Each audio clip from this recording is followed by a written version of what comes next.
चेरापूंजी और माउसिनीराम जगहों जैसी ही बारिश छतरीपुर में हुआ करती थी। छतरीपुर के नदी नाले 12 महीने लबालब पानी से भरे हुए होते थे। जल की देवी आसरा देवी इस गांव की कुल देवी थी, जिनका एक बड़ा सा मंदिर इस गांव में था और लोग उन्हें बहुत पूजते थे। गिला अकाल की विपदा यहाँ की आम समस्या थी। लोग जब भी घर के बाहर निकलते तो छतरी या रेनकोट हमेशा उनके साथ होते। अरे हाँ, ये है जीत, जो कि जादूगर हैं। छोटे छोटे जादू दिखाकर लोगों का मनोरंजन करते हैं। आज संडे है तो बच्चे भी इनके ही जादू के खेल को देखने के लिए इकट्ठा हुए हैं। दोस्तों, अब मैं आपको ऐसा जादू दिखाऊंगा कि मजा ही आ जाएगा। ये देखो, मेरे हाथ में कुछ है? नहीं, कुछ भी नहीं है। अब देखो। अरे ये तो नकली जादू दिखाता है, असली जादूगर था इसका बाप। ऐसा लगता था कि उसके पास सच में कोई जादुई शक्ति है, मतलब सच में वो कुछ भी कर सकता था। 1 मिनट में किसी को भी आदमी से मुर्गा और तोते से आदमी बना देता था। हाँ भाई, मैंने भी सुना है कि पुरू भाई के पास एक जादुई छड़ी थी, जिसे घुमाकर वो बड़े बड़े जादू करते थे। गरीबों की उन्होंने बहुत मदद की और जरूरतमंदों की भी वो बहुत मदद करते थे। उनसे बड़ा जादूगर मैंने आज तक नहीं देखा। कमाल के थे वो। हाँ, सही ही कह रहे थे ये लोग। जीतू के पिताजी पुरू भाई के पास ऐसी जादू थी कि लोग सच में मंत्र मुग्ध हो जाते थे। कहते हैं पुरू भाई के इस जादू का राज था उनको एक सिद्ध पुरुष से मिली जादू की छड़ी। इसी छड़ी से पुरू काका लोगों की मदद भी करते थे। बाबूजी, इस बार खेत की फसल कुछ भी नहीं हुई। कुछ पैसे मिल जाते तो परिवार के लिए ढंग के कपड़े खरीद लेता। अरे कपड़े कौन सी बड़ी बात है, ये लो अभी हाजिर है। पुरू भाई कुछ दूर गए तो उन्हें एक जरूरतमंद बूढ़ी औरत दिखी, जो दुखी दिख रही थी। क्या हुआ माई, बड़ी दुखी दिखाई दे रही हैं? अरे क्या बताऊं बेटा, मेरा पति पिछले बरस गुजर गया था। वो कमा कर लाता था और हम लोग खाते थे, लेकिन जब से वो मर गया है मैं यहाँ मर रही हूँ। इस बुढ़ापे में काम भी नहीं होता है अब तो। कैसे जिएं, कैसे गुजर बसर करें। अरे माई, टेंशन क्यों लेती हैं? मैं हूँ ना, मैं अभी आपकी तकलीफ दूर कर देता हूँ। वाह बेटे, इतने पैसे, इतने से तो मेरी जिंदगी बड़े आराम से गुजर जाएगी। भगवान तेरा भला करे। इसी तरह पुरू गरीब और जरूरतमंद लोगों की मदद करता था और उनसे खूब आशीर्वाद लेता। लेकिन गांव के जमींदार रंगराव को जब इस छड़ी के बारे में पता चला तो उसके मन में लालच आ गया। उसने अपने खेत में काम करने वाले वीनू से कहा, एक छड़ी घुमाने से कपड़े और पैसे प्रकट हुए। बेटा, अगर तेरी ये बात झूठ निकली ना तो तुझे जिंदा नहीं छोड़ूंगा मैं। रंगराव नाम है मेरा, ध्यान में रखना। सरकार, मैं अगर झूठ बोलूं तो मुझे मार देना, लेकिन मैंने अपने आंखों से देखा है कि पुरू ने वो छड़ी ऐसे घुमाई कि उस किसान के सामने नए नए कपड़े और उस बुढ़िया के सामने पैसे अचानक से आ गए। कपड़े और नोट एकदम चकाचक थे। उन लोगों ने पुरू को आशीर्वाद भी दिया। ये सब उस छड़ी का कमाल है। ऐसी छड़ी अगर मेरे हाथ आ जाए तो मैं तो करोड़पति बन जाऊंगा, नहीं अरबपति बन जाऊंगा। उस पुरू जैसे भिखारियों की मदद थोड़ी ना करूंगा। उस छड़ी को मुझे किसी भी हाल में पाना है। वीनू, एक काम कर, आज देर रात तू पुरू के घर जा रहा है। वो छड़ी तू चुराकर मेरे पास ला। जी सरकार, आज ही मैं उसके घर जाता हूँ।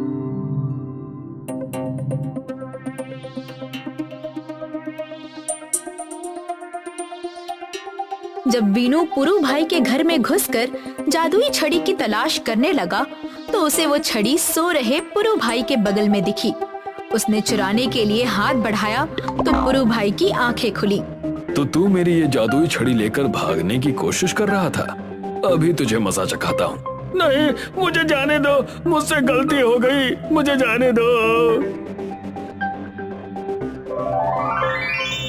ले, अब तू कुकड़ू करते रहना और सवेरे सवेरे मेरे घर के आंगन में बाग देते रहना। पुरु भाई ने वीनू को उसके किए की सजा तो दी, लेकिन इस घटना के बाद पुरु भाई चिंतित होकर सोचने लगे। अगर ये छड़ी किसी गलत हाथों में पड़ गई तो बड़ी मुसीबत हो जाएगी। कुछ भी गलत हो सकता है, इसलिए मुझे इस छड़ी को घर के संदूक में छुपा कर रखना होगा। इस छड़ी के बारे में ऐसी खबर फैलानी होगी कि ये छड़ी मुझसे कोई चुरा कर ले गया है, तभी जाकर ये छड़ी संदूक में सुरक्षित रहेगी। फिर उसके बाद पुरु भाई ने कभी भी उस जादुई छड़ी का इस्तेमाल नहीं किया। लेकिन कुछ सालों बाद पुरु अपने आखिरी समय में था। जीतू उनके पास था तो उन्होंने कहा, जीतू, लगता है कि मेरे जाने का समय आ गया है। तुम खूब मन लगाकर जादू की कला सीखते रहना और उसे लोगों के मनोरंजन के लिए इस्तेमाल करते रहना। वो जादू की छड़ी जिसकी खबर मैंने फैलाई थी कि वो चोरी हो चुकी है, दरअसल वो चोरी नहीं हुई है, बल्कि उस जादुई छड़ी को मैंने संदूक में छुपा कर रखा है। उस छड़ी का तुम तभी इस्तेमाल करना जब अपने छतरीपुर के लोगों को उसकी ज्यादा जरूरत हो। जी पापा, मैं ऐसा ही करूंगा। पिताजी, पिताजी। पुरु भाई की मौत के बाद जीतू जादू के खेल से लोगों का मनोरंजन कर अपना गुजर बसर करता। लेकिन यहाँ गांव का जमींदार रंगराव की लालच वक्त के साथ बढ़ती गई। देख रे जीवा, तूने मुझे कहा था ना कि 2 महीने में उधार लिए हुए पैसे लौटा दूंगा। आज 3 महीने हो गए, तूने एक ढेला नहीं दिया, इसीलिए तेरी जमीन पर अब मैं कब्जा कर रहा हूँ। लेकिन मालिक, आप मेरी जमीन ले लेंगे तो मैं खेती कैसे करूँगा और अपने परिवार का पेट कैसे पालूंगा? पैसे नहीं कमाऊंगा तो आपके पैसे भी नहीं दे पाऊंगा। ऐसा ना करो सरकार, ऐसा करेंगे तो आपको आसरा देवी कभी माफ नहीं करेंगी। हमारी नहीं, हमारी गांव की देवी का लिहाज कीजिए, मुझे मेरी जमीन दे दीजिए। आसरा देवी के नाम से मुझे डरा मत, और ऐसे रोने से कोई फायदा नहीं। मुझे मेरे पैसे दे या जमीन मेरे नाम कर। रंगराव मानो छतरीपुर को लूटने के लिए ही पैदा हुआ था। गांव की कुल देवी आसरा देवी का भी उसे डर नहीं था। एक बार की बात है, देर रात को जब आसरा देवी के मंदिर के दरवाजे लगे हुए थे, तब मेरी कितने दिनों से हसरत थी कि ये गहने मुझे मिले। भला गहने देवी की मूर्ति पर क्या करते? इसे बेचकर तो मैं और अमीर हो जाऊंगा। दूसरे ही दिन गांव में गहने चोरी की बात आग की तरह फैल गई। चोर की तलाश कर पाते उससे पहले गांव में तेजी से बाढ़ आई। लोगों के घर का सामान बाढ़ में बहने लगे। ये देखकर जीतू से रहा ना गया और उसने अपना संदूक खोला। ओहो, इस बाढ़ ने तो गांव वालों की जान ही निकाल दी है।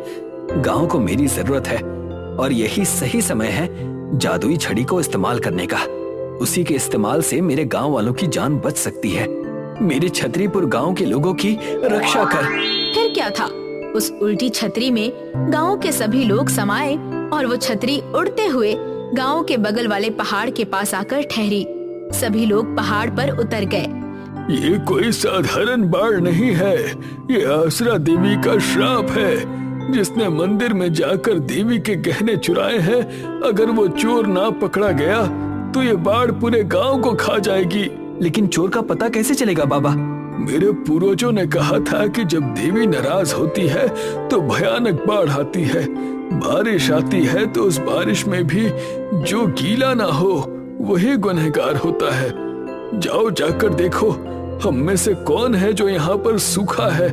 तभी वहाँ जीवा चिल्लाया, अरे ये देखो, रंगराव तो पूरे सूखे हैं। हाँ, मैंने चुराए हैं गहने, लेकिन मैं वो नहीं दूंगा, नहीं दूंगा मैं। रंगराव, तुम्हें तो तुम्हारी गलती की सजा कानून देगा ही, लेकिन मेरी भी एक सलाह है कि तुम गांव वालों का नुकसान करके कभी भी सुखी नहीं रह पाओगे। इसीलिए छोड़ दो इस तरह के गलत काम करना। मुझे माफ कर दो, मैंने जो भी गुनाह किए हैं उसके लिए, मेरे गुनाहों के लिए मुझे जो भी सजा मिलेगी मुझे वो मंजूर है। मैं समझ गया कि लालच बुरी बला है। रमेशपुरम के छोटे से गांव में नीरज रहा करता था और हमेशा अपने परिवार का ख्याल रखा करता था। नीरज छाते बेचने और बनाने का काम करता था, इसीलिए उसका मुनाफा सिर्फ बरसात के समय ही होता था। पता नहीं क्यों कोई दुकान पर आ ही नहीं रहा। ना जाने कैसे लोगों से इस दुनिया में पाला पड़ा है। कम से कम मेरा भला तो करे। अरे क्यों चिंता करते हो जी, मैं हूँ ना, तुम उसकी बिल्कुल चिंता ना करो। जब तक हमारा ये छतरी का व्यापार नहीं चलेगा, मैं दूसरों के यहाँ काम करके अपना घर चला लूंगी। मैं क्या करूं भाग्यवान, मुझे अच्छा नहीं लगता तुमसे काम करवाना। मैं चाह कर भी कुछ नहीं कर पा रहा हूँ। ऐसे ही नीरज अपना घर चलाया करता था, तो कभी दूसरों के यहाँ काम करके रमेशपुरम गांव में कई सारी तकलीफें ऐसी ही होने लगी थी। इस गांव की हालत बहुत खराब होती जा रही है। हमेशा कुछ ना कुछ लगा ही रहता है। कल ही अचानक कितनी तेज धूप हो गई। हाँ, और आज सुबह बारिश हो रही थी। इसी खराब मौसम के चलते मेरे बच्चे बीमार हो गए। मैं वैद्य जी का कब से इंतजार कर रही हूँ कि कब वो आएंगे और गांव के लोगों का इलाज करेंगे। गांव वाले बदलते मौसम की वजह से बीमार हो रहे थे। चारों तरफ बारिश की अफरा तफरी थी। तब वहाँ पर वैद्य जी आए और उनसे कहने लगे, इस गांव में जब भी आओ घटनाएं हो चुकी होती हैं। ये सब कुछ उस बुढ़िया के श्राप की वजह से हुआ है। खैर, मुझे इन गांव वालों के आपसी मसलों में नहीं पड़ना, अपना काम करना है। आओ आओ, सब लोग जो भी बीमार है सरपंच के घर आ जाओ। अरे वो देखो, वैद्य जी आ गए। चलो सब सरपंच जी के घर चलते हैं। वैद्य जी को दिखाने के लिए सब सरपंच जी के घर गए, तो वहाँ जाकर उन्होंने देखा कि सरपंच एक बड़ी बीमारी से जूझ रहा था, जिन्हें देख गांव वाले और चिंतित हो गए। मेरी हालत दिन ब दिन और बिगड़ती जा रही है। अगर ऐसा ही रहा तो मेरे प्राणों का कुछ भी हो सकता है। बस आप हिम्मत मत हारिए। मैंने आपके लिए ये कुछ दवाएं और ये इंजेक्शन लिख दिए हैं। जल्द से जल्द इन्हें मंगवा लीजिए और इन्हें खाना शुरू कीजिए। आप ठीक हो जाएंगे। तुम मेरे गांव वालों की रक्षा करो, किसी भी बच्चे या बूढ़े को कुछ ना हो। आप उसकी चिंता मत कीजिए, मैं सबका पूरा ध्यान रखूंगा। वैद्य जी सरपंच के घर में ही गांव के लोगों की जांच करने लगे। बारिश और तेज होती गई। सारे के सारे गांव में बारिश की वजह से परेशान हो गए। आधा गांव पानी से भर चुका था। सिर्फ नीरज का घर ही ऐसा था जिसके घर में पानी की एक बूंद नहीं गिरी थी। यूं कहे तो नीरज का घर उस गांव में होते हुए भी वहां बारिश की एक बूंद ना गिरी, जिसे देख सब दंग रह गए और नीरज के घर जाकर पूछने लगे, ऐसा भला कैसे हो सकता है? तुम्हारे घर बारिश क्यों नहीं हो रही? कौन सा जादू टोना किया है नीरज भाई? पता नहीं, ना मेरे घर बारिश होती है ना ज्यादा धूप आती है। ये बात मेरे भी पल्ले नहीं पड़ रही। हो ना हो कोई बात तो जरूर है। हाँ हाँ, तुम बड़े भाग्यशाली हो जो तुम्हें ये वरदान मिला है। भाग्यशाली कहाँ हूँ बहन, कितने दिनों से अपने परिवार को 2 वक्त की रोटी नहीं खिला पाया हूँ मैं। पत्नी और मुझे हम दोनों को दूसरे के घरों में काम करना पड़ता है ताकि हमारा घर चल सके। उतने में वहाँ पर वैद्य जी सरपंच के घर से सबका इलाज करके आए और नीरज के घर बारिश ना पाकर कहने लगे, हे भगवान, ये कैसे हो सकता है? तुम इस गांव के कर्ता धर्ता कैसे हो सकते हो? उस बुढ़िया के श्राप ने तुम्हें इस गांव को बचाने के लिए चुना है। इसका मतलब वो हुनरबाज तुम हो। हे भगवान। वैद्य जी की बात सुनकर सब दंग रह गए और वैद्य जी से पूछने लगे, वैद्य जी, ये आप कैसी बात कर रहे हैं? कर्ता धर्ता, बुढ़िया, ये सब क्या है? मुझे तो कुछ भी समझ में नहीं आ रहा। ये बहकी बहकी बातें आप कब से करने लगे? लगता है सच्चाई बताने का सही समय आ गया है। सारे गांव वालों को यहाँ बुला लो और सब मेरी बात गौर से सुनना। वैद्य जी ने सभी को इकट्ठा किया और सबको एक रहस्यमयी तरीके से बातें बताने लगे। ये बात करीब 10 साल पुरानी है। तुम्हारे गांव के सरपंच ने एक बहुत बड़ा जंगल काट दिया था। हाँ, काट दो पूरा जंगल। इस जंगल की लकड़ियों को बेचकर हम अच्छा पैसा बना लेंगे। काट दो। साहब, जंगल के ठीक बीचों बीच एक बुढ़िया की कोठरी है, उसका क्या करें? मुझे कुछ समझ में नहीं आ रहा। अरे इसमें सोचना क्या है, उस बुढ़िया का घर तोड़ दो और क्या।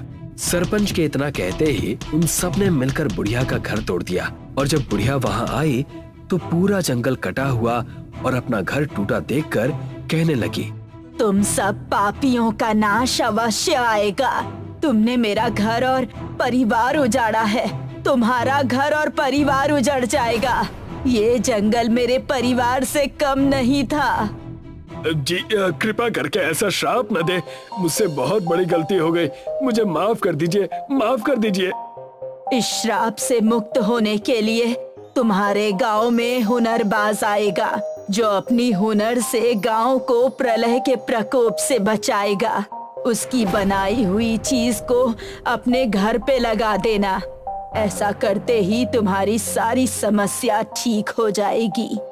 नीरज के घर बारिश नहीं हो रही, इसका मतलब ये है कि नीरज ही वो हुनरबाज है। लेकिन मुझ में ऐसा कौन सा हुनर है जो गांव की इतनी मदद कर सकता है? तुमसे अच्छी छतरी कोई बना सकता है भला? तुम अपनी बनाई हुई एक छतरी दो। नीरज की पत्नी ने नीरज की बनाई हुई एक छतरी ली और उस गांव के एक घर में जाकर लगा दी। जैसे ही छतरी लगी, वो घर साधारण घर से छतरी घर में तब्दील हो गया। मानो एक छोटी सी छतरी इतनी बड़ी हो गई कि पूरे घर को ढक लिया, जिसे देखकर सारे गांव वाले दंग रह गए। देखा आप सबने, तुम्हारे गांव का भला सिर्फ और सिर्फ नीरज ही कर सकता है। नीरज भाई, मुझे भी एक छतरी बनाकर दीजिए ना। मेरे बच्चे बीमारी से पहले से ही जूझ रहे हैं। अगर आपने ऐसा किया तो बड़ी मेहरबानी होगी आपकी। जी नीरज भाई साहब, मुझे भी दीजिए। तुम सब ऐसे पराये जैसे क्यों बर्ताव कर रहे हो? मैं पूरे गांव के लिए छतरी बनाऊंगा, तुम उसकी चिंता मत करो। जी, मैं आपका इसमें पूरा साथ दूंगी। नीरज ने दिन रात मेहनत करके छतरी बना के तैयार कर दी और देखते ही देखते सभी को छतरी देना शुरू कर दिया। सभी नीरज की बनाई हुई छतरी ले जाते और अपने अपने घरों में लगा देते। सभी के घर छोटे से मामूली घर से छतरी घर में तब्दील हो गए थे। सभी की छतरी घर को देखकर सरपंच अपनी बीमारी वाली अवस्था में ही वहां आ गया और कहने लगा, नीरज, तुम मुझे छतरी नहीं दोगे? जी सरपंच जी, ये भी कोई कहने की बात है भला? आपको छतरी क्यों नहीं दूंगा? वैसे ये श्राप कब तक चलेगा? इसका कोई अंत नहीं है क्या? छतरी से हमारा घर सुरक्षित हो गया है बस, लेकिन बीमारी ठीक नहीं हो रही और ना ही लोगों की हैरानी कम हो रही है। हम गांव वालों को मिलकर कई सारे पौधे लगाने होंगे, तब जाकर उस बुढ़िया के श्राप से मुक्त हो पाएंगे।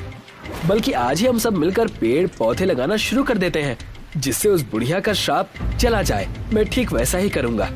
नीरज अपने गांव वालों के साथ मिलकर हर जगह पौधे लगाना शुरू कर देता है। कुछ महीने बीत जाते हैं। छतरी घर की मदद से गांव वाले अपने अपने घरों में सुरक्षित रहने लगते हैं। नीरज की आर्थिक स्थिति भी ठीक होने लगती है। कई महीनों तक पौधे लगाने की वजह से उस गांव में बारिश बंद हो जाती है और बुढ़िया का श्राप भी खत्म हो जाता है। सब अपनी जिंदगी खुशी खुशी जीने लगते हैं।